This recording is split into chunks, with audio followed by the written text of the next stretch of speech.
Now, let us discuss about pteridophyta. Pteridophytes are chlorophyllous, embryophytic, tracheophytic, and cryptogamous. And study of pteridophytes is pteridiology. Pteridiology. And vascular system present or vascular bundle present. Vascular system is nothing but xylem and phloem. And we can call it as vascular cryptogamous also. Through roots, stems, leaves are present. Uses of it is soil binders, ornamental, medicinal purposes. Now, the roots of pteridophytes are adventitious roots, and stem is woody herbaceous, and it is dorsiventral, means horizontal. Now, leaves are micro and macrophyllous. Large leaves called as large leaves of fans called as front. Now, young leaves having circinate venation. It shows circinate venation means coiling from tip to the base. Now, let us see the diagram of pteridophyta. Now, you can call the leaves as fronds.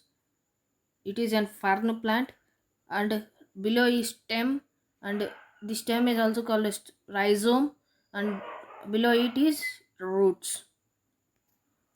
Now, on leaf some sorus or sporangium is present, which is in 2n condition.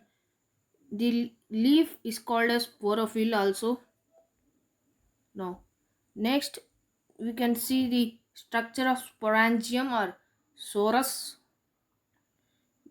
In sporangium, spores are contained and stomian cells also present in this sporangium. It will burst and the spores come out.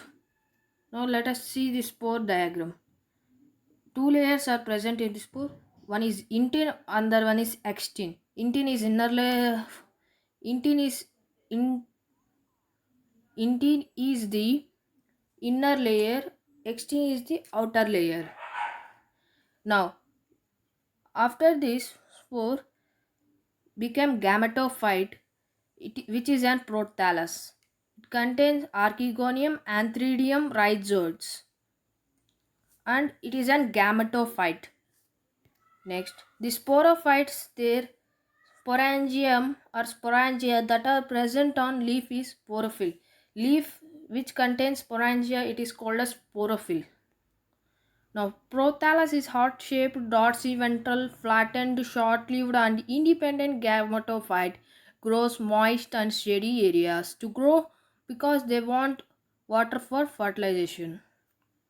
Now, we can see the diagram of prothallus. It is an fern gametophyte. It is a heart-shaped gametophyte. Regeneration of an fern is called prothallus. Archegonia, which produces eggs, are usually found near the apical notch, and antheridium, which produce spores,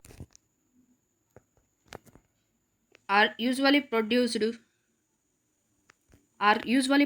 near the rhizoids for absorption and anchorage. Anchorage means support. Eventually, the sporophyte will grow out of the archegonia. Sex organs are multicellular. Antherozoids are long, multicellular, spirally coiled, and motile. The zygote divides to form an embryo that develop into the sporophytes. Now, classification of pteridophyta. There are four classes. One is Xylophyta, Lycophyta, Arthrophyta, and Phylcophyta. It is also called Xylopsida, Lycopsida, Phenopsida, Pteridopsida. Now, example of Xylopsida. Xylotum. Lycopsida example is Lycopodium or Xenopsida example is Equisetum, and Pteropsida example is fern plants. Now, let us see one question. Match the following. They given in column 1 the four classes and given the examples. From this, we can say that Psilopsida is an, for it example is Xylotum, Lycopsida example is Selaginella, and Stenopsida example is Equisetum, and Pteropsida example is Dropteris or Teres. It is comes in ferns. Okay, bye.